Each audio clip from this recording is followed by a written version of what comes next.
kita harap selain mandat Injil membawa manusia kembali kepada Tuhan, juga mandat budaya membawa Kristus ke dalam segala bidang kebudayaan, sehingga kita menjadi terang dunia. Semua bilang terang dunia. Terang dunia berarti apa? Terang yang menyinari dunia. Ya, sekarang gereja cuma ada terang di dalam 4 tembok. Tembok gereja. Kamu terangin saya terangin kamu. Begitu keluar gelap. Kita kalau bicara suara keras di gereja, begitu sama masyarakat, tidak ada orang mau dengar satu kalimat pun dari orang Kristen. Gembar-gembor dengan suara keras, tapi tidak ada berita, tidak ada pengharapan, tidak ada pengaruh kepada dunia. Tahun ini kita sudah mendirikan pusat pengkajian, dan banyak makalah yang dimuat di Surat Kabar menjadi suara menerangi dunia. Ya, kita berusaha membuat musik yang terbaik kembali kepada Tuhan. Pikiran yang terbaik bagi Tuhan. Filsafat yang paling baik memuliakan Tuhan. Etika yang terbaik di antara anak Tuhan. Tadi saya dengar satu hal yang saya terkejut setengah mati. Ternyata ada satu rumah sakit, kalau kau beli obat bayar 100.000, itu 70.000 itu ke dokter yang membuat resep. Dunia sudah gelap sampai begini loh. Jadi dokter dapat 70%, bukan dari profit, daripada omset. Lalu saya tanya, Pak beri obat dapat berapa? Sedikit. Rumah sakit berapa? Sedikit. Pantesan dokter mengatakan, you perlu obat ini, obat itu. Lalu semua 7% ke sini. Itu maling halus. Saudara-saudara, kau jadi hakim, mungkin jadi perampok halus. Kau jadi dokter, jadi perampok halus. Itu sebab saya bersyukur kepada Tuhan saat itu, saya jarang ke dokter.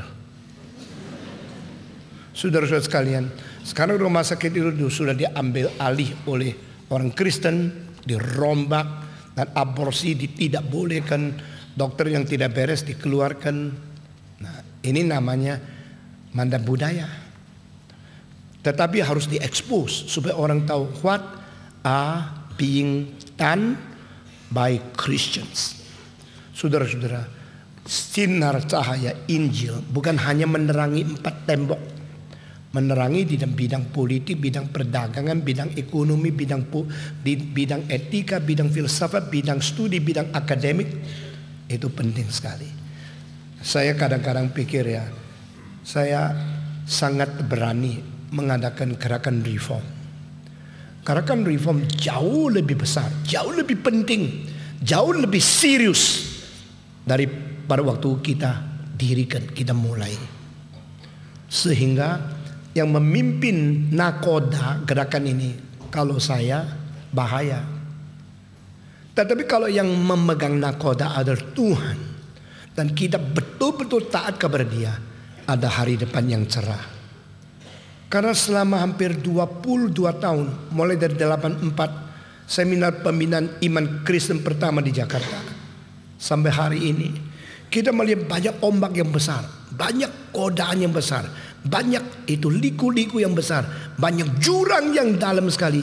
Saat pada waktu paling krisis, kita sendiri tidak kuat pegang, campur tangan Tuhan langsung datang. Nah, ini menjadi sesuatu hal yang mendebarkan. Mungkin yang lain tidak mempunyai kesadaran dan tidak mempunyai perasaan sekrisis apa yang saya rasakan. Tapi saya merasa dengan kepekaan, selalu ada hal yang kecil-kecil yang kelihatan tidak apa-apa, akhirnya menjadi apa-apa. Kadang-kadang kucing kecil yang sayang kita masuk ke kamar, lus-lus dia, 3 tahun lagi jadi singa. Lalu kita mau keluarkan sulit. Kecuali Tuhan campur tangan, gerakan ini bahaya sekali. Sekali lagi, gerakan ini berlainan dengan semua gerakan yang lain. Sehingga kita tidak boleh kompromi, tidak boleh campur, tidak boleh campur aduk, tidak boleh buka pintu sembarangan. 1 senti di dalam tanggul yang bocor akan menjadi banjir yang tidak terkendalikan.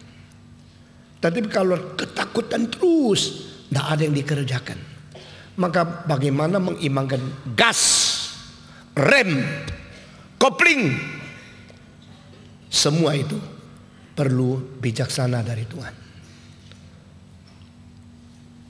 Jenderal Simatupang pernah mengeluh dalam satu konferensi di mana saya ada. Kita ini garap TNI yang kurang disiplin, yang begitu semeraut, di dalam 3 tahun jalankan disiplin semua beres. Lalu kita sebagai orang Kristen garap PGI setelah 30 tahun tetap dah beres. Kenapa? Yang paling sulit di disiplin orang Kristen, yang paling sulit di disiplin pendeta. Di Korea Utara pernah ditemukan 528 doktor palsu, di antaranya 70% pendeta. Jadi kalau orang sudah berjubah agama lalu dipercaya dia hamba Tuhan, kalau berjubah agama dipercaya dipimpin masyarakat yang paling murni, dan kalau dia tidak jujur kepada Tuhan, tidak murni kepada Tuhan, maka masyarakat akan mendapat kecelakaan lebih besar daripada bidang apapun kalau pendeta itu menjadi tidak beres. Tadi saya dibawa ke rumah sakit di MRI otak karena saya sedikit pusing dan semangatnya tidak baik berapa hari ini.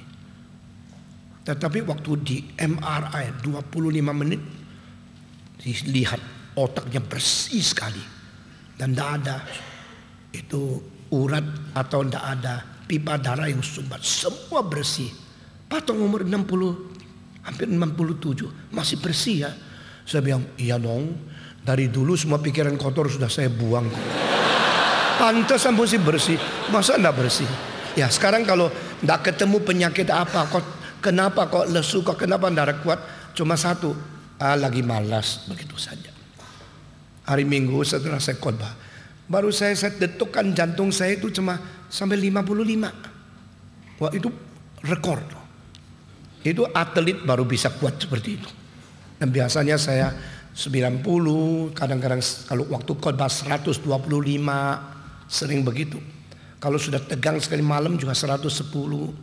Nah itu terendah rekor saya. Dan beberapa hari saya capek. Itu sebab setiap kali berdiri saya duduk. Karena saya minta keadilan. Waktu saya berdiri juga duduk. Ya kan? Enak aja lu berdiri, gua berdiri lu duduk lagi. Kurang ajar sama orang tua kan. Jadi waktu you duduk saya berdiri, waktu you berdiri saya duduk. Jangan marahin saya ya. Nanti kalau sama marahin kembali kamu yang rugi. Mari kita berdoa. Bapa di dalam surga, berkati jam ini, berkati pembicaraan. Kiranya firman-Mu yang sudah diwahyukan kepada umat manusia boleh mencerahkan cahaya, menyinari hati kami, mengkoreksi pikiran kami, membawa kami kembali kepada kehendak-Mu. Kami sangat mengharapkan manusia kembali kepadamu, anak-anak-Mu setia kepadamu, pemikiran yang Kau ciptakan dipimpin oleh firman yang Kau wahyukan, rasio yang Kau ciptakan dipimpin oleh kitab suci yang Kau wahyukan, sehingga rasio kami kembali kepada kebenaran Tuhan,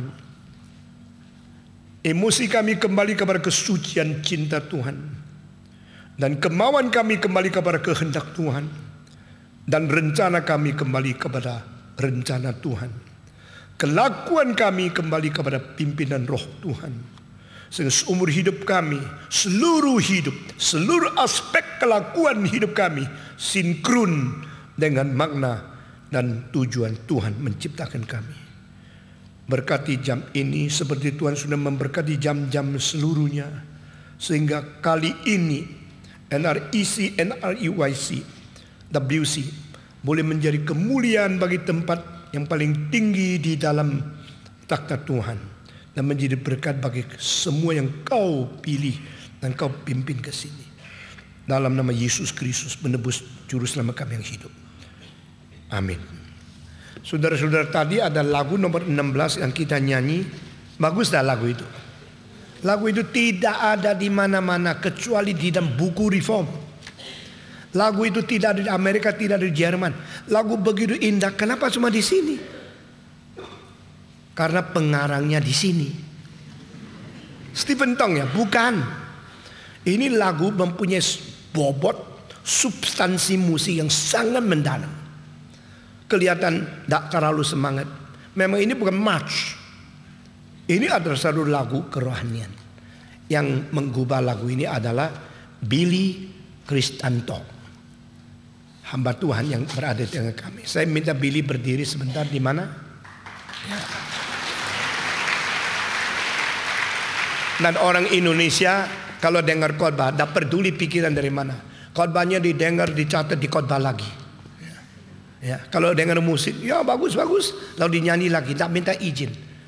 Yang nulis itu kecuali dipimpin Tuhan, mempunyai pengalaman rohani, pengalaman musik yang sangat mendalam, dan mungkin tulis lagu begitu indah. Lagu ini dia punya derajat substansinya. Saya bandingkan dengan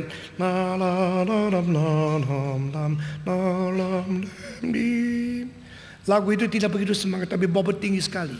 Demikian juga lagu ke-16 dari Billy. Kita berterima kasih.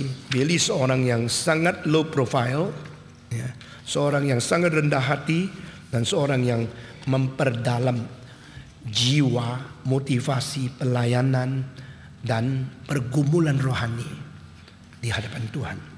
Saya percaya dia akan dipakai Tuhan luar biasa. Dan mari kita mengindahkan semua orang kelebihannya. Nah, kalau umpama kita mementingkan dan menonjolkan kelebihan orang, kita belajar. Tapi setiap orang ada kelemahannya, jangan dulu memikirkan kelemahannya. Karena kita sendiri juga ada kelemahannya. Kita belajar kelebihan orang lain, dan kita berdoa supaya Tuhan membersihkan satu persatu, sehingga kita makin lama makin dipakai oleh Tuhan. Puji Tuhan. Dan saya tadi kagum, karena apa? Karena yang milih lagu ini adalah papanya Billy. Jadi engkau menjadi saksi Tuhan sampai ayahmu terkagum-kagum, rohanimu baik adanya. Dan saya kagum juga, Papa Billy adalah seorang yang melayani Tuhan, dan dia mau memakai lagu anaknya karena dia betul-betul mencintai Tuhan.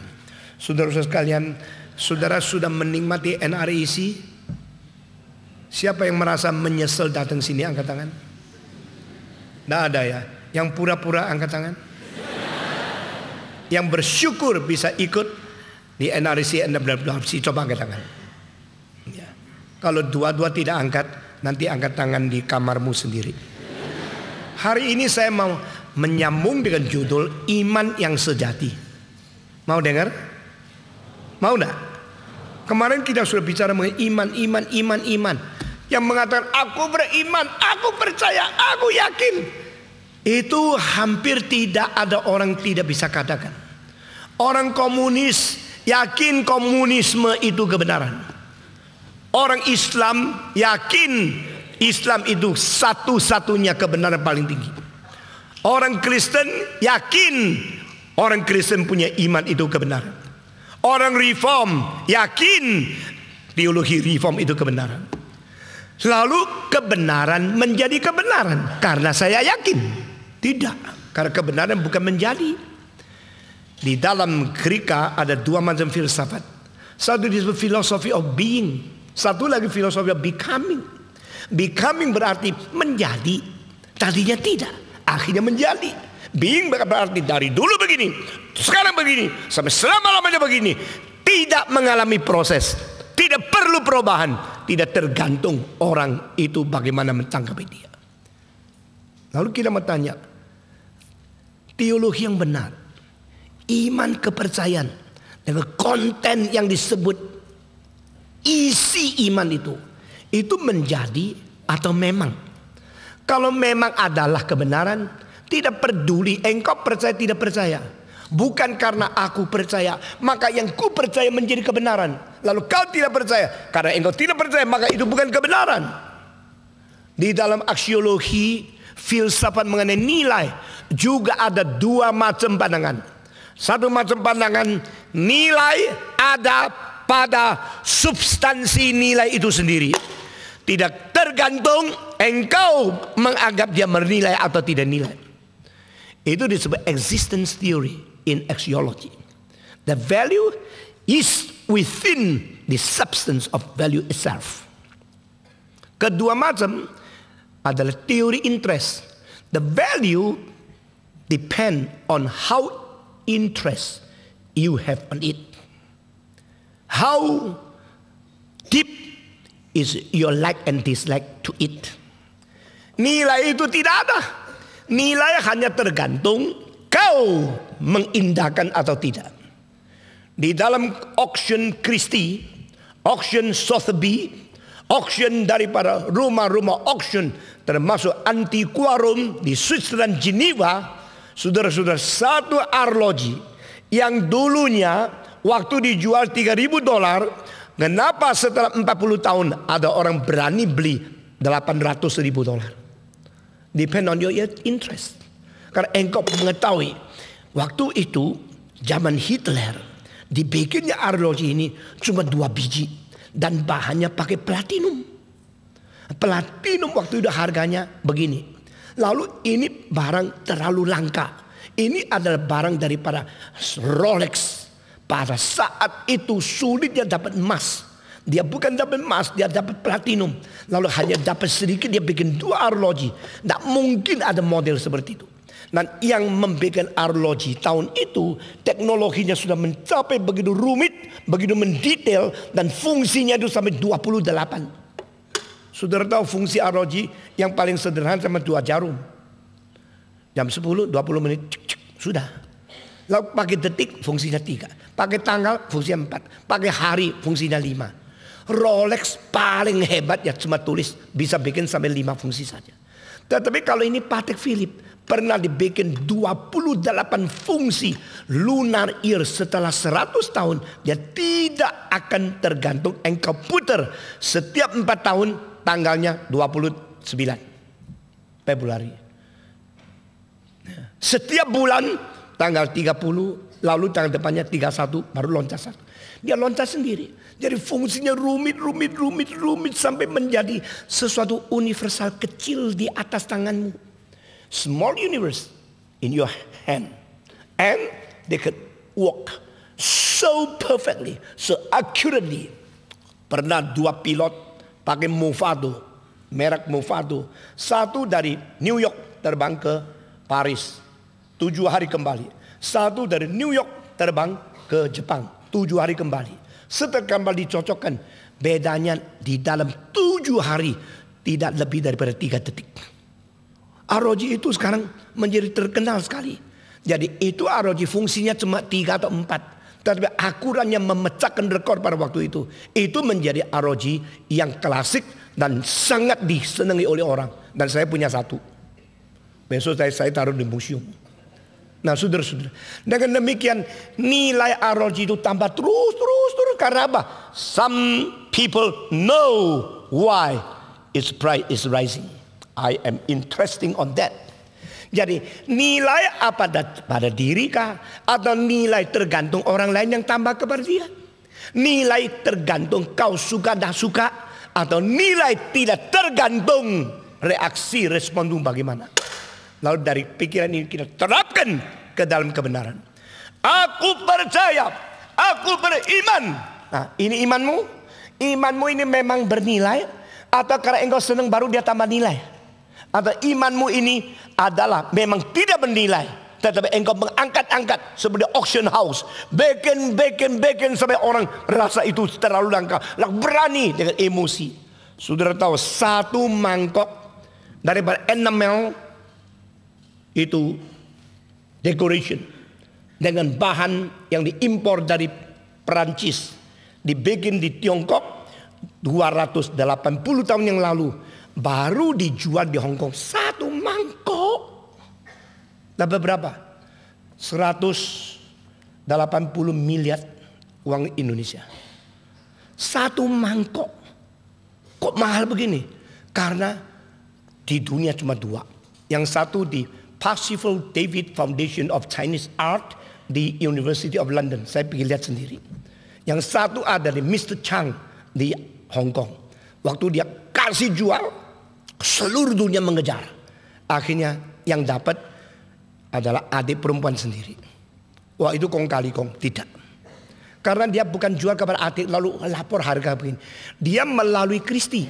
Lalu Christie umumkan di seluruh dunia. Orang datang ke Hong Kong, bid. Adiknya langsung bid 152 million Hong Kong dollar. Orang lain tidak bisa kejar. Diperkirakan paling banyak 50 million. Ada yang berani 70 supaya dapat. Ada perempuan yang kaya 152. Tidak ada orang bisa bid, dia dapat. Nah, ini namanya nilai yang ditambahkan kepada nilai aslinya. Saya mau tanya, apakah reform teologi itu tidak bernilai? Tetapi pengkhotbahnya pintar ngecap, akhirnya menjadi bernilai. Apakah ajaran Islam itu bernilai, akhirnya dirubah menjadi tidak bernilai? Apakah ajaran Islam tidak bernilai karena pendirinya istrinya 21? Akhirnya kau bisa diterima oleh begitu banyak ratusan juta manusia. Bahkan over million, lebih miliar. Karena ada orang yang menambah nilai atas dia. Itulah sebab saya minta saudara perhatikan. Mari kita dengan tenang, dengan rasio. Kita pikirkan, why we believe. Kalau kita percaya, adalah karena dingecapi dari rasul sampai sekarang. Seperti Yesus itu seorang manusia biasa. Dijadikan Allah. Sampai kita ketakutan. Lalu kalau begini, iman ini adalah iman becoming. Tetapi kalau Yesus memang adalah yang paling bernilai. Dan dia adalah Allah yang datang menjadi manusia. Sengaja menurunkan diri lahirnya di dalam palungan. Lalu kita mentiadakan nilai. Menghina dia hanya karena dia raja miskin. Lalu begini kalau Yesus becoming. Kalau Yesus adalah memang bernilai dari kekal sampai kekal. Tapi dia pernah becoming. Becomingnya adalah menjadi rendah, bukan menjadi tinggi. Semua orang ingin diangkat lebih tinggi. Lebih tinggi. Kalau ada orang bisa menilai saya lebih daripada seharusnya saya dinilai, saya senang. Jarang orang mau dinilai untuk lebih rendah. Sehingga dianggap tidak bernilai. Tetapi saudara-saudara, di dalam selubung kemiskinan Yesus Kristus tersimpan nilai kekekalan yang harus kita mengakui. Itu nilai bukan becoming. Meskipun pernah ada proses becoming untuk menjadi rendah, tetapi supaya menghindarkan orang tidak sembarangan percaya kepada dia. Itu standing block. Itu satu batu yang menaruh, batu yang menjatuhkan orang. Supaya kau tidak boleh sembarangan percaya. Kau tidak berhak percaya. Di situ hanya kaum predestinasi. Orang yang dipilih oleh Tuhan. Yang mempunyai mata yang tajam. Ini dia. Ini imanku. Nah, di situ imannya menjadi sejati. Saudara, kemarin saya pakai gurau. Pakai banyak lelucon bikin saudara tidak capek karena sudah macet 4 jam. Sekarang enggak loh. Saya bikin kamu mata melotot mendengar baik-baik ya. Nah, saudara-saudara, kita beriman kepada Tuhan. Iman yang sejati itu bagaimana sih? Kenapa baru ini disebut iman yang sejati? Kemarin saya sudah memberikan satu rumusan. When you have a true, genuine, perfect love. But you put your love to the wrong object. The wrong object will diminish your nature of love. Your value of love. Cinta yang sungguh diberikan kepada objek yang salah. Objek salah akan menurunkan nilai cintamu. Kenapa? Karena engkau dipermainkan. Engkau dibuang-buang. Engkau dianiaya. Engkau dihancurkan. Maka cintamu menjadi nilai yang dirusak. Tetapi ini diterapkan kepada iman. Aku mau percaya. Yang dipercaya itu, kalau patut dipercaya, imanmu tidak dirusak. Imanmu mendapatkan sesuatu derajat yang seharusnya cocok. Nah, itulah keindahan. Maka Paulus berkata tentang Kristus, dia itu adalah yang sangat bisa dihormati. Dia boleh 100% dipercayai. Worth it to be trusted. Saudara-saudara, jadi manusia sama. Ada orang yang ngomongnya manis. Kalau bergaul semua senang, lambat laun berkawan dengan dia, bersahabat dengan dia. 1 tahun, 2 tahun, waduh, omong kosongnya banyak. mulutnya manis, hatinya jahat. Depannya itu senyum, belakangnya pisau. Orang seperti ini, hati-hati lu, jangan percaya. Lu kalau gaul sama dia, lu bisa dimakan sama dia hanya karena kelihatan senyum dia. Nah, orang itu kalau terus mempermainkan orang lain, lama laun orang memberikan satu penilaian, cannot be trusted, unworthy to be trusted. Ngerti maksud saya? Tapi ada semacam orang baru ngomong sudah ngamuk-ngamuk, kelihatannya tidak baik, tapi lama laun baru tahu jujurnya setengah mati. Kalau tidak senang ngomong tidak senang, sehingga engkau tidak usah kira-kira, tebak-tebak, suspicious atau skeptik. Dia punya motivasi mau apa? Karena dia orang terlalu jujur ngomong apa itu betul-betul, sehingga dia bisa dipercaya. Nah, yang bisa dipercaya, imanilah kepadanya. Yang tidak bisa dipercaya, jangan memberi imanmu kepada dia. Sekarang kita datang kepada iman agama. Agama apa sih yang mewakili kebenaran sehingga kita boleh beriman? Di dalam pendiri agama siapa sih yang sungguh-sungguh jujur dan kebenaran yang kita boleh beriman? Di antara semua golongan-golongan daripada agama Kristen, yang mana yang kebenarnya boleh kita percaya? Di antara pendeta-pendeta, siapa yang khotbah yang sungguh-sungguh sesuai Alkitab yang kita boleh terima? Nah, ini semua adalah sesuatu penyaringan membuat kita tidak sembarangan memberikan iman kita kepada yang tidak patut dipercayai. Ini fair kan? Nah, saudara-saudara, sehingga kita di dalam pengalaman agama yang sangat naif, yang terlalu gampang ditipu oleh orang lain, belajar menjadi kritis. You should learn to be critical to everything wanted your faith. Segala sesuatu yang mengharapkan kita beriman kepada dia, kita harus mempunyai kewaspadaan, critical, untuk tidak sembarangan masuk ke dalam jerat. Saudara-saudara sekalian, saya umur 5 pernah ditipu orang. Waktu itu saya umur 5, pasti muda. 5 kok udah muda. Dan bagus, memang dari kecil saya bagus. Sekarang sih tidak ya, sekarang sudah jelek. Anak yang bagus mau dijual ke desa, lalu ditawari ikut saya ke bawah, engkau kasih neker. Di neker itu dalamnya ada ayam, ada kucing, ada 12 macam binatang. 12 show kucing, tak ada si kucingnya. Show ayam, show sapi, 12 macam. Waktu ada yang merah, ada yang kuning, saya bilang ada yang biru, ada. Yang coklat, ada. Kalau gini ikut saya ikut dia. Terus dibawa makin lama makin jauh. Makin lama makin masuk ke dalam pedesaan. Sudah masuk ke dalam dekat sawah. Mendarat ada seorang bilang, hei, pulang, jangan ikut. Saya lihat, wah cilaka. Dia bilang, ikut, sudah dekat, sudah boleh dapat neker. Saya bilang, ini orang menghalangi gua ya. Saya mau dapat neker kok dibawa pulang. Pokoknya pulang, jangan ikut orang itu. Saya baru lagi noleh kanan, noleh kiri, mau ikut yang mana. Orang itu langsung lari. Itu penculik anak. Wah, puji Tuhan. Kalau hari itu udah ada orang yang teriak, sekarang saya tidak tahu di mana. Pasti tidak ketemu kamu. Nah, orang itu baru bicara sama saya. Ini sekarang banyak anak diculik. Kamu anak yang bagus. Kamu akan dijual kemana, lu tahu enggak?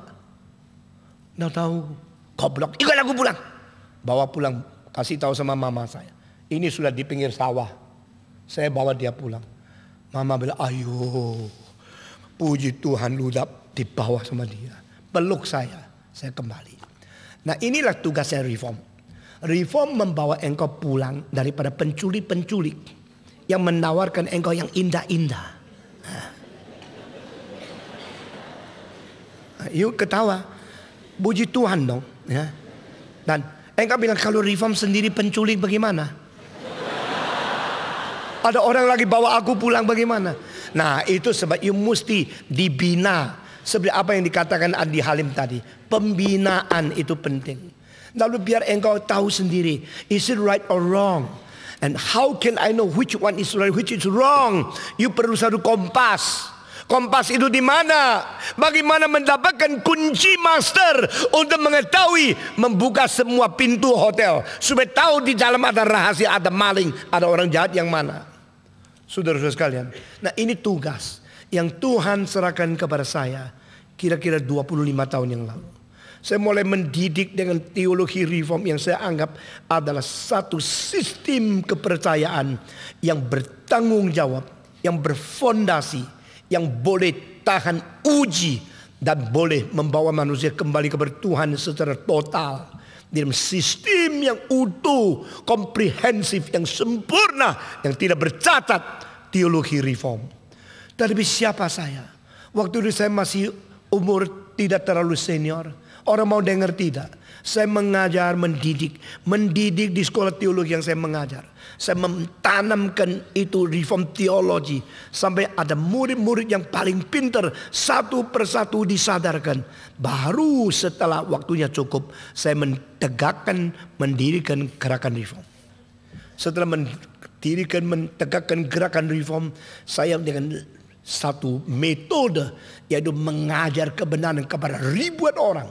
Dan waktu itu jarang ada pendeta mempunyai kesempatan seperti saya bisa mengumpulkan ribuan orang untuk mendengar doktrin. Biasanya gereja kalau undang, silakan pimpin KKR. Gereja-gereja itu dikuasai oleh majelis. Dan majelis cuma tahunya kalau gereja dia orang banyak, persembahan banyak, itu puas. Banyak majelis tidak tahu gereja itu ajaran benar atau salah. Pokoknya orang penuh, gedungnya bagus, persembahannya cukup, semua ongkos, bukan saja break even masih bisa lebih, itu bagus. Maka undang pendeta yang pintar khotbah, kasih amplop besar. Yuk amplop besar diambil, amplop lebih besar disimpan. Gereja itu maju. Dan kebanyakan pendeta kebetulan hidupnya susah, ongkosnya kurang. Kalau diundang khotbah seneng, diundang sini, undang khotbah situ, dia selain khotbah juga menambah income, dia seneng. Akhirnya yang benar khotbah di tempat yang tidak benar, yang tidak benar pakai orang yang benar khotbah. Akhirnya pendengar kira gereja itu sudah benar. Banyak hal seperti ini saya lihat, waduh ini cilaka. Begini Kristen nanti pelan-pelan tidak tahu.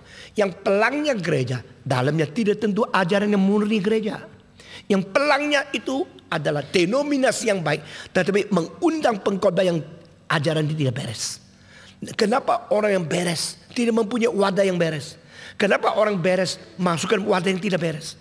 Kenapa yang wadah tidak beres berani undang wadah yang beres? Membuat image, this is right church, this is good church. Come, you listen to the good preaching. Tetapi setelah good preacher tidak bisa datang lagi, dia undang yang kacau balau. Tetapi pendengar sudah tidak biasa. Pokoknya ikut gereja ini pasti benar lah. Saudara-saudara, membersihkan satu rumah perlu sapu, perlu air, perlu sabun, perlu itu rinso. Membersihkan gereja perlu kuasa Roh Kudus. Tetapi yang disebut kuasa Roh Kudus justru sudah dimonopoli oleh orang yang tidak ngerti doktrin Roh Kudus. Ini Roh Kudus, ini Roh Kudus, ini Roh Kudus. Jadi makin kacau. Yang tidak ngerti Roh Kudus bicara khotbah paling banyak mengenai Roh Kudus. Dan orang tertipu begitu banyak, ingin nangis tidak. Jadi kalau yang ditawan itu orang lain, ya apa boleh buat, memang dunia jahat. Kalau yang ditawan itu anakmu yang tunggal, kau bilang cilaka, dia dibawa, dia ditipu, dia diculik, hanya karena anak itu percaya yang dikatakan itu benar. Yang dipercaya benar justru tidak benar. Yang benar justru dia belum belajar. Bagaimana? Mari kita selesaikan setelah kacau terjadi. Lambat. Selesaikan setelah kekacauan terjadi. Terlalu lambat. Prevention is more important than to cure. Saudara-saudara, itu sebab sambil saya sendiri dengan pengaruh saya yang cukup besar. Maksudnya apa? Sebelum saya umur 40, saya sudah diundang, sudah berkhotbah di dalam lebih 1.500 gereja. Coba tanya siapa pendeta di sini mempunyai pengalaman seperti itu. Sebelum saya dirikan GRI di Jakarta paling sedikit sudah 200.000 orang pernah dengar khotbah saya. Jadi saya harus memanfaatkan pengaruh saya ini untuk dipakai Tuhan. God, I want to dedicate myself, to offer myself to be used by you, to set up, to build the true foundation of the truth according to the scripture. Maka saya mulai membuat speak. Nah sampai hari ini yang mempersiapkan speak pertama itu mungkin cuma 2 orang masih di sini. Satu Yosef Cakra, satu adalah Maria. Ada yang lain lagi enggak? Didi Karnadi. Ini orang-orang ini sampai sekarang setia. Sudah 24 tahun. Kira-kira tahun 1983 mereka mulai berdoa setiap minggu, mempersiapkan speak.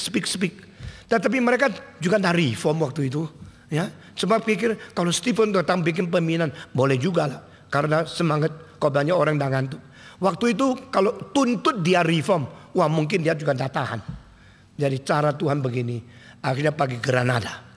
Pertama kali speak diadakan adalah 1.270 orang yang daftar. Dan saben minggu saya terbang dari Surabaya ke Jakarta, memimpin speak berapa jam, langsung terbang lagi pulang ke situ. Minggu depan datang lagi, pulang pergi. Saya memang dilatih Tuhan menjadi pendeta yang harus capek tidak habis-habis. Yang disebut speak itu 1 kali 6 minggu. 6 minggu itu 6 malam. 6 malam itu setiap minggu 1 malam. Dengan demikian selesai tema pertama, tema kedua mengenai doktrin. Oh banyak orang diberkati. Dulu cuma dengar anak hilang, balik, bertobat, menerima Yesus, KKR. Sekarang dengar doktrin Allah, doktrin wahyu kitab suci, doktrin Tritunggal, doktrin Kristologi. Wah, ternyata iman Kristen begitu dalam. Lalu sesudah itu engkau sudah mendengar semua yang ajaran yang betul-betul ketat. Engkau nyatakan mau engkau beriman terus atau tidak. Maka seminar pembinaan iman Kristen. Saudara-saudara sekalian. Nah speak sampai sekarang sudah lebih 20 tahun. Tahun 84 sampai sekarang. Lebih 20 kali. Dan di Taiwan sudah kali ke-22. Dan 21 buku sudah dipakai, sudah dicetak. Sekarang menjadi textbook dari seluruh Tiongkok yang bahasa Mandarin. Semua pendeta baca, dikuatkan, lalu mulai menggerakkan gerakan reform di seluruh Tiongkok. Dari Xinjiang sampai Heilongjiang, dari Mongolia sampai Hong Kong. Pendeta-pendeta dan jutaan orang melalui buku-buku itu mentegakkan iman mereka. Nah saudara-saudara, bagaimana kita tahu yang kita percaya itu benar? Mengapa berani mengatakan yang kita percaya itu benar?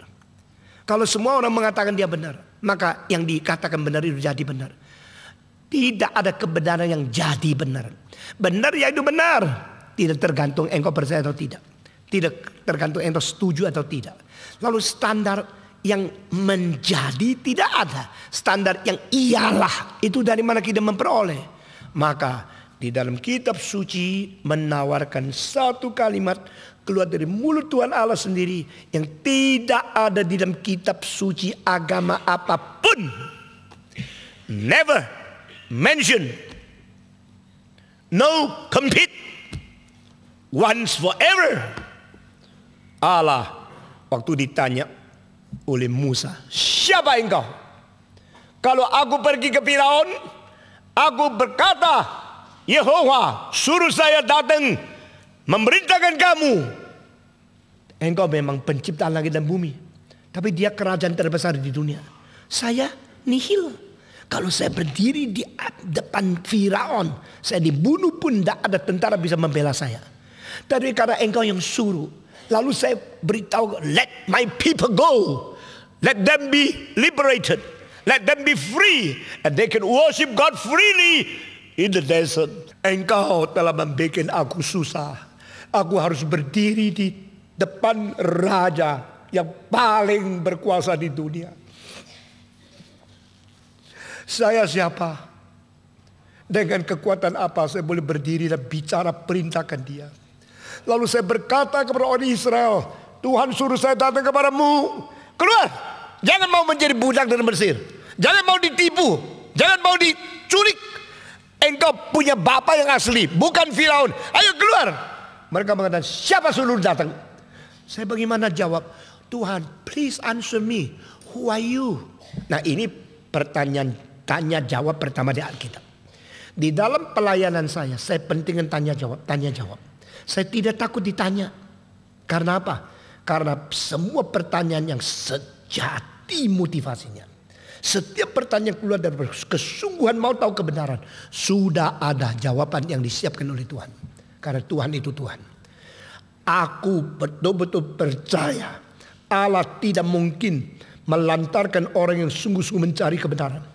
Karena orang bisa mencari kebenaran dengan motivasi yang murni, itu pun didorong oleh Tuhan. Dan tak mungkin Tuhan menciptakan mahamu yang kepingin makan pisang, lalu dia lupa bikin pohon pisang di dunia. Tak mungkin Tuhan yang membuat engkau, aduh ingin makan kepiting, lalu dia lupa bikin kepiting. Tuhan kalau menciptakan sesuatu hasrat dalam satu orang yang mau cari kebenaran, Tuhan pasti ada kebenaran yang sudah disiapkan untuk menjawab. Itu sebab saya berani mengadakan tanya jawab sejak umur 21. Akhirnya tanya jawab saya lakunya luar biasa. Orang bilang seluruh pelayanan Pak Tong paling menonjol adalah tanya jawab. Karena dia sanggup menjawab pertanyaan di dalam waktu yang pendek sekali. Dengan kalimat yang begitu jitu dan begitu singkat dan begitu berbijaksana. Untuk membereskan kesulitan dan kemelut pertanyaan itu. Lalu di Hong Kong, di Singapura, di Amerika, semua kalau saya mengatakan tanya jawab, semua menanti dengan antusias luar biasa. Karena tanya jawab saya anggap permulaan pertama kali daripada Tuhan menjawab Musa. Please, let me know what is your name. If your people ask me, who sent you here? Let me answer them. Oh God, what is your name? Tuhan Allah mengatakan satu kalimat. I am who I am.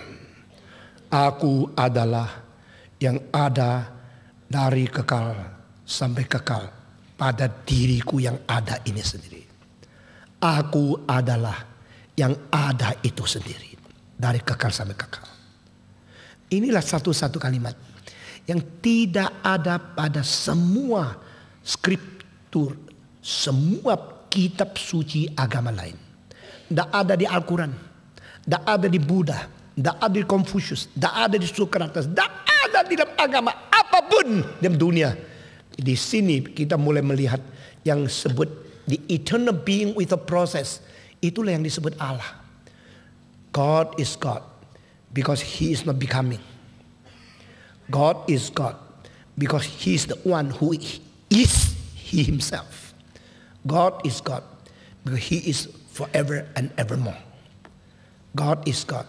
He is not a production of the temporality, but He is the living one in the eternity and show forth His eternal will and His eternal work and His eternal existence to His created temporal man. Nah, itu kalimat besarnya begitu tajam mengakibatkan waktu Yesus di dunia mengatakan siapa dia. Dia adalah satu-satunya yang mempunyai syarat sesuai dengan kategori itu. I am who I am. Aku adalah kebenaran. Aku adalah jalan. Aku adalah hidup. Aku adalah. Saudara-saudara sekalian, tidak ada orang berani, tidak orang boleh, tidak ada orang sanggup, tidak ada orang pernah mengatakan aku adalah kebenaran. Semua orang hanya mengatakan aku mencari kebenaran. Aku mau mengerti kebenaran. Aku membela kebenaran. Tadi Sakyomonis, Confucius, Socrates, Abraham, Musa, tidak ada satu berani mengatakan I am the truth. Nah itu I am, itulah artinya yang berada dari kekal pada dirinya yang tidak perlu proses. Engkau tidak berani mengatakan I was a man, I am a man, and I will always be a young man. Nah mungkin kan? Engkau hanya bisa I was a boy, I am a man, I will be an old folk, and finally become a corpse. Begitu kan? Waktu engkau mengatakan diriku, engkau harus mengaku engkau dalam proses. Dari bayi menjadi dewasa. Dari dewasa menjadi orang besar. Dari orang dewasa menjadi orang tua. Orang tua menjadi orang mati. Menjadi mayat. Engkau dalam proses. Tapi pada waktu Tuhan Allah mengatakan I am who I am. He is not in the process. He is not in the changing. He is not changing in the process. He is the one who's forever I am. Nah inilah keindahan daripada satu yang tidak berubah menjadi nilai sendiri yang tidak perlu berubah, tidak perlu ditambah, tidak perlu dikurang, dan tidak menjadi sesuatu proses sehingga merubah nilai dia sendiri. The value is not in changing process. The value is not added by the will of man. The value cannot be demolished from our refusal. Nilai Allah itu ada pada diri. Di dalam hal ini nilai itu di dalam iman Kristen adalah existence theory, bukan interest theory. No one supposed to change. No one supposed to have the power to make it in the process of changing, because He is the one who is forever and ever. Tuhan itu kekal adanya. Maka kalau demikian, aku menghadap Dia, mengaku Dia, mensinkronkan diri kepada Dia yang tidak berubah. Itu namanya imanku. Iman bukan semaunya saya sendiri. Saya yakin pasti sembuh, lalu sembuh. Itu self confident. Itu self will without a proof by the truth itself. Itu ada self desire. Itu bukan iman. Jadi banyak orang karismatik sampai sekarang tidak tahu apa yang mereka katakan iman itu palsu. Banyak orang yang berusaha mau mengganti Alkitab sesuai dengan apa rasio mereka dan orang liberal. Mereka tidak sadar mereka punya iman itu palsu. Jadi iman yang palsu di dalam agama itu banyak sekali. Dan begitu banyak pemimpin agama sendiri tidak bisa membedakan. Maka mereka juga tidak pernah mungkin mengajar orang untuk mendapatkan kunci untuk mengerti apa substansi iman yang sejati itu bagaimana. Sehingga saudara-saudara, kemarin, hari ini, dan besok, you mendengar sedang dan akan mendengar berapa poin yang penting sekali untuk merubah konsepmu seumur hidup. Kemarin kita sudah bicarakan iman yang murni dari pihak kita subjektif menuju kepada objek yang salah, itu menjadikan kita menghancurkan nilai iman kita sendiri. Dan orang yang salah beriman, objek iman, mereka mungkin berimannya lebih ngotot daripada orang yang objeknya benar. Orang yang sesat jalannya mungkin lari lebih cepat daripada orang yang tidak sesat. Tetapi dia berjalan jalan yang salah. Jalan yang salah jalan nggak? Jalan. Kenapa? Jalan. Kenapa jalan? Memang jalan. Kenapa salah? Memang salah. Jadi salah jalan tetap jalan. Jalan tidak membuktikan jalan benar. Jalan yang cepat juga tidak membuktikan jalan itu berarti, karena sesat. Hari ini kita masuk ke dalam tahap kedua. Objek yang dipercayai haruslah adalah yang benar-benar kebenaran itu sendiri, yang dia sendiri tidak di dalam proses perubahan. Sehingga dia adalah satu eksistensi yang tidak tergantung, yang mau, yang ngerti, yang beriman, yang pro atau yang kontra, tidak mungkin merubah dia, karena dia sendiri adalah kebenaran itu sendiri. Baru sekarang kita masuk ke dalam. Kalau ada Allah yang benar, lalu kita mau benar-benar percaya kepada Dia, nah iman yang sejati itu sebenarnya iman dari mana? Dari kita, dari Tuhan Allah. Alkitab mengatakan iman dari Tuhan Allah. Efesus pasal 2 ayat ke-8 dan ayat ke-9. Dikatakan kita dibenarkan oleh iman dan dengan apa? Mari kita membaca bersama-sama. Efesus pasal kedua. Kita dibenarkan oleh anugerah dari atas dan iman dari kita. Tetapi iman ini dari mana? Langsung dijelaskan di sini. Kita membaca bersama-sama Efesus pasal kedua ayat yang ke-8. Sebab karena kasih karunia kamu diselamatkan oleh apa? Iman. Itu bukan hasil usahamu, tetapi pemberian Allah. Semua 1, 2, 3. Sebab karena kasih karunia. Semua ayat 8, 1, 2, 3.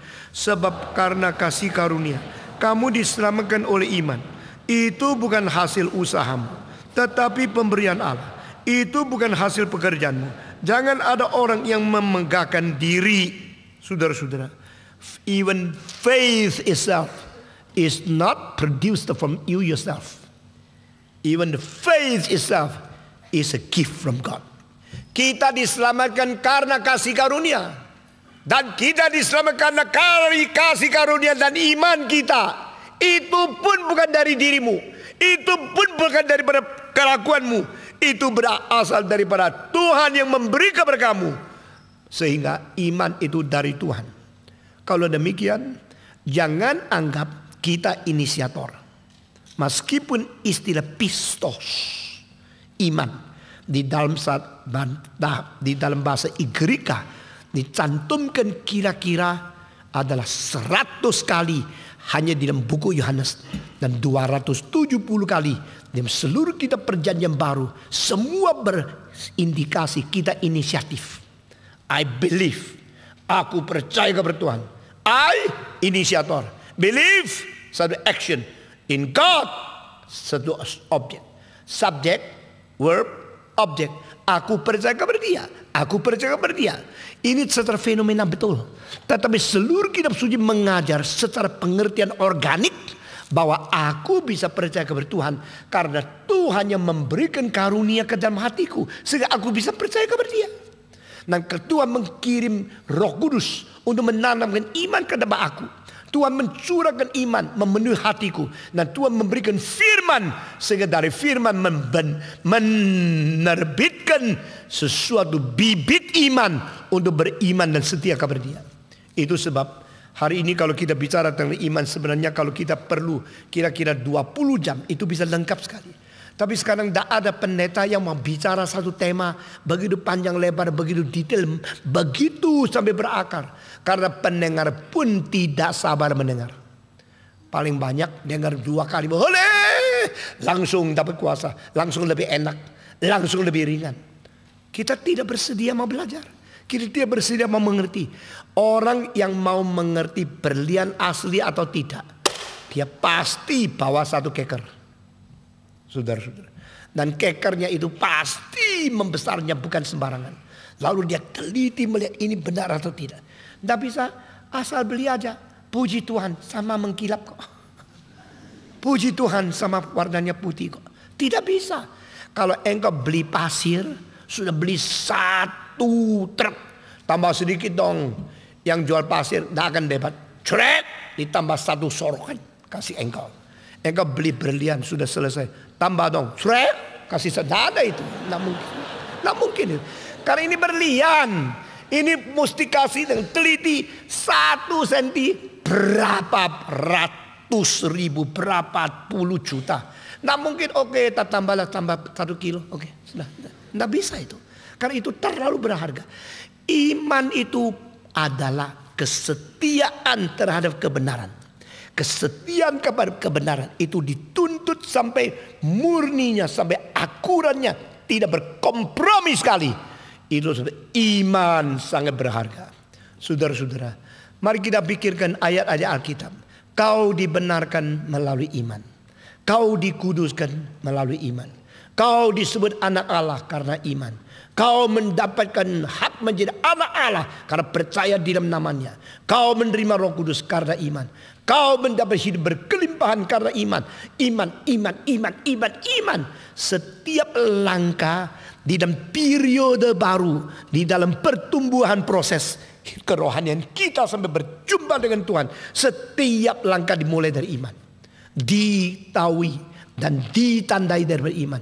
By faith alone, you start any period, any new stages of your process in your growth of spirituality. No exception. Saudara-saudara, kalau demikian, iman itu penting sekali. Dan iman penting sekali. Kita tidak membedakan iman sungguh dan iman palsu. Kita terlalu teledor. Kita terlalu sembrono. Kita terlalu riskan. Kita terlalu bahaya. Saudara-saudara, itu sebab setiap kali saya berkhotbah, saya berusaha memberikan penjelasan sedetail mungkin. Membuat zamanku mengerti aku tidak bermain-main. Membuat pengikut di dalam gerakan ini bertanggung jawab. Dan saya harus lebih peka dari siapapun sebagai pemimpin. Saya harus bertanggung jawab di hadapan Tuhan. Kalau tidak, dosa saya terlalu besar. Gerakan ini saya serahkan kepada Tuhan. Tuhan tolong, saya tidak kuat. Kalau terjadi sesuatu yang mulai berubah, silakan campur tangan. Saya berusaha mau merangkul semua. Tapi Tuhan, saringlah mereka sampai gerakan ini menjadi murni. Sekarang saya masuk ke dalam tahap yang penting sekali. Iman bermacam-macam yang diwahyukan di dalam kitab suci. Saudara-saudara, iman datang daripada pendengaran semua. Ini adalah satu ayat yang penting sekali untuk satu doktrin iman di dalam struktur teologi reform. Faith comes by hearing. Di mana? Roma pasal berapa? 10 ayat berapa? 17. Mari kita membaca. Kitab Roma pasal 10.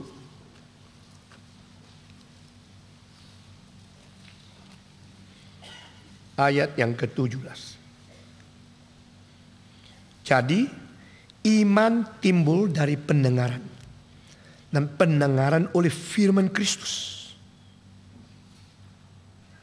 Semua. Jadi iman timbul dari pendengaran. Dan pendengaran oleh firman Kristus. Dengar. Tetapi aku bertanya, adakah mereka tidak mendengarnya? Memang mereka telah mendengarnya.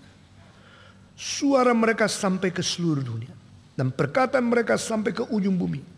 Tetapi aku bertanya, adakah Israel menanggapnya? Pertama-tama Musa berkata, aku menjadikan kamu cemburu terhadap orang-orang yang bukan umat. Dan membangkitkan amarahmu terhadap bangsa yang bebal. Dan aku berani. Dengan berani Yesaya mengatakan, aku telah berkenan ditemukan mereka yang tidak mencari aku. Aku telah menampakkan diri kepada mereka yang tidak menanyakan aku. Tetapi tentang Israel dia berkata, sepanjang hari aku telah mengulurkan tanganku kepada bangsa yang tidak taat dan yang membantah. Saudara-saudara sekalian, jikalau seseorang mendengar, harus mendengar apa? Dengar pidato siapa saja? Tidak. Mendengar firman. Karena iman datang dari pendengaran. Pendengaran datang dari firman. Dan firman datang dari perkataan Kristus. Di sini diperketat. The word of Christ. Kenapa? Because Christ is the word. Dari permulaan itu adalah firman. Dan firman itu beserta dengan Allah. Dan firman itu adalah Allah. Itu pasal 1 ayat 1. Lalu ayat 14 mengatakan firman menjadi daging. The word became man. Jadi Kristus yang ada dalam sejarah adalah wujudnya firman Allah yang berada di tengah-tengah manusia. Sehingga perkataan yang keluar dari mulut Yesus Kristus itu menjadi sumber, menjadi inti dan menjadi kunci untuk memberikan kepada kita ujian semua khotbah benar atau tidak. Saudara-saudara sekalian, karena Kristus itu adalah firman dan Kristus sendiri menjadi daging. Lalu di dalam diri dia menjadi daging. Dia berkhotbah dengan mengeluarkan firman melalui bahasa manusia. The word in heaven become the flesh on the earth. And the word in flesh speak out the word of man. Within the language of man. Di dalam bahasa manusia, daging Kristus mengutarakan firman surgawi di atas bumi. Nah ini menjadi sumbernya iman. Dengan demikian, aku kalau dengar Buddha, aku beriman melalui iman Buddha. Aku kalau dengar Al-Quran, aku beriman tentang iman Al-Quran. Aku kalau dengar iman Kristus, aku mendengar firman tentang Kristus, aku beriman tentang Kristus. Alkitab mengatakan, hati-hati, hanya satu firman, yaitu Kristus. Hanya satu pendengaran, yaitu Kristus. Lalu sekarang saya tanya lagi, pendeta-pendeta yang berkhotbah, apakah mereka mengkhotbahkan firman Kristus atau tafsiran mereka tentang Kristus? Kalau mereka membicarakan hal yang mirip, tapi bukan langsung dari Tuhan, dan bukan memuliakan Tuhan, tetapi ada interpretasi mereka tentang firman Tuhan, itu pun ada gap yang besar. Di dalam firman dan tafsiran firman itu ada selangnya. Nah, engkau yang tidak bisa menemukan perbedaan antara yang diinterpretasikan dan yang asli, engkau akan ketipu. Sehingga tidak bisa katakan semua pengkhotbah itu memberitakan firman. Kecuali mereka betul-betul mengerti, betul-betul belajar, dan betul-betul setia, dan betul-betul tidak bias. Nah, pendeta-pendeta semacam demikian begitu sedikit. Sehingga kita minta satu perhatian. Ada satu gerakan yang dari permulaan pegang satu prinsip. Sola scriptura. Hanya Alkitab. Berarti tidak akan menyeleweng, mendasarkan iman pada hal-hal di luar Alkitab. Kembali ke Alkitab. Kembali kepada firman. Nah, hanya melalui firman kita mentegakkan iman. Gerakan ini you harus perhatikan. You harus menghargai. Sola scriptura. Nah, saudara-saudara, tadi begitu saya bicara tentang aksiologi, saya bicara tentang filsafat. Nah, engkau mengatakan patung sendiri tidak sola scriptura. Patung juga tidak baca ayat-ayat dulu. Patung membawa kita kepada filsafat pertimbangan becoming being. Baru mengatakan, saudara salah. Karena saya membawa pikiran engkau daripada hal mengerti satu prinsip. Akhirnya saya membawa engkau kepada prinsip yang paling penting yang tidak berubah dan being itu hanya di Alkitab. Mengerti maksud saya? Saya kira mungkin 20% yang ngerti. Tadi saya membuat sesuatu putaran. Putar sampai akhirnya engkau bilang, ya ini penting ya. Kalau gini penting ya. Mengapa auction bisa tambah harga ya? Karena sebenarnya tidak senilai tinggi itu. Tapi karena senang jadi tinggi. Karena senang jadi tinggi. Sehingga orang yang cinta sama pacarnya. Pacarnya paling cantik. Padahal jelek sekali. Tapi yang disebut cantik sekali. Itu dari dirinya cantik. Bukan karena penilaian. Bukan karena penghiasan. Sekarang berapa bintang film Korea yang dianggap paling bersifat model. Yang paling bagus. Itu sudah plastik surgery luar biasa. Engkau tahu tidak? Engkau kira tahu, tubuh mengiurkan. Coba bahan tambahan dikeluarkan. Menguekkan. Saudara-saudara. Jadi itu bukan nilai di dalam nilai sendiri. Nilai tambahan kekurangan dari manusia yang lain. Sehingga engkau tertipu. Tetapi yang adalah nilai pada diri sendiri. Itu hanya satu. I am who I am. Maka akhirnya saya bawa engkau kembali kepada sola scriptura. Nah, engkau tahu itu hanya di dalam Tuhan. Dan Tuhan yang sendirinya ada kebenaran. Pernah datang memperkenalkan I am the truth. Aku adalah kebenaran.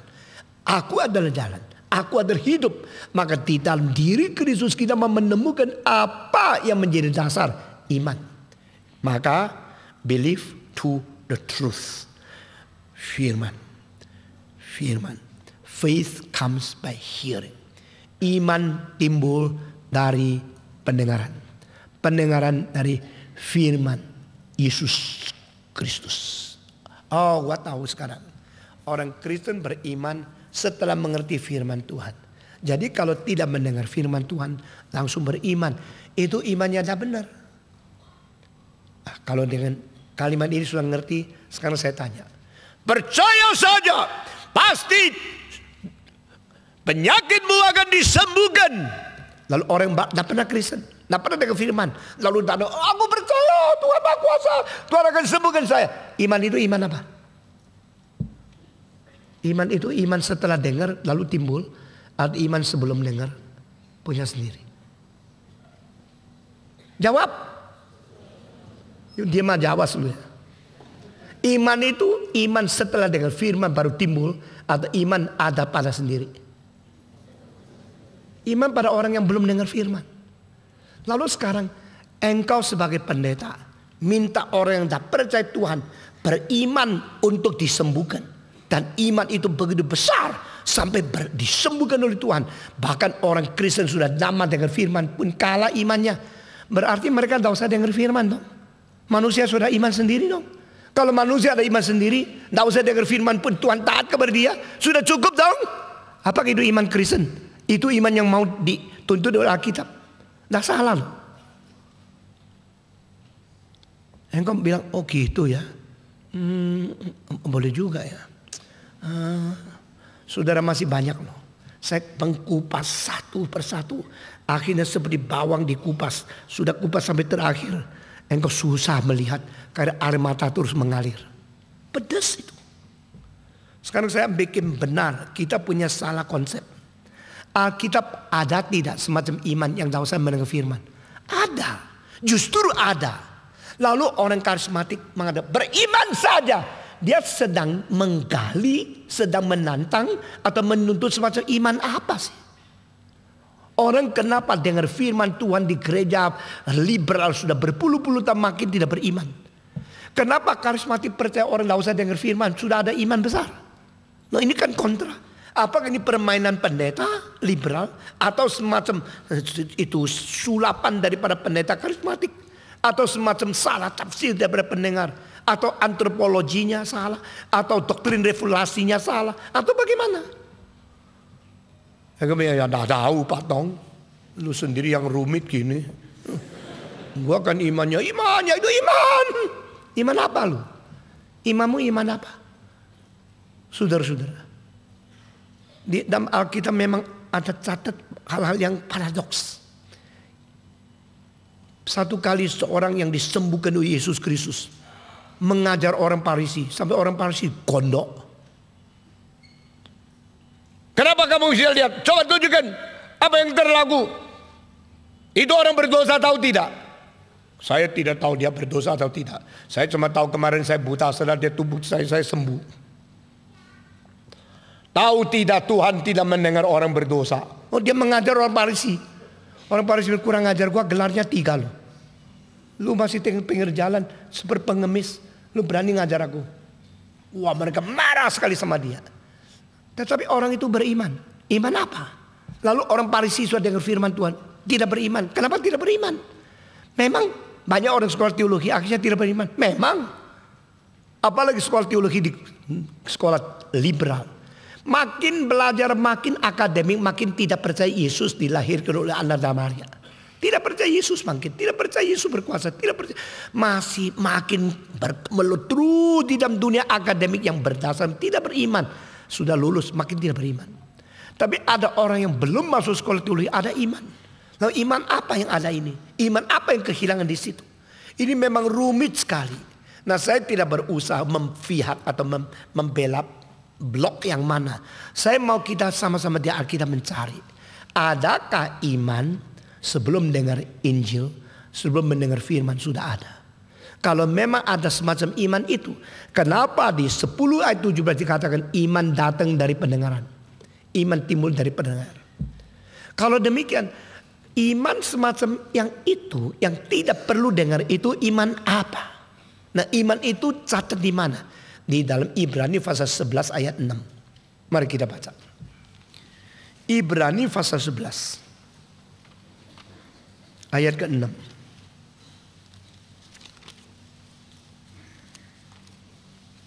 Di sini dikatakan dengan tegas sekali. Tetapi tanpa iman tidak mungkin orang berkenan kepada Allah. Sebab barang siapa berpaling kepada Allah, dia harus percaya bahwa Allah ada.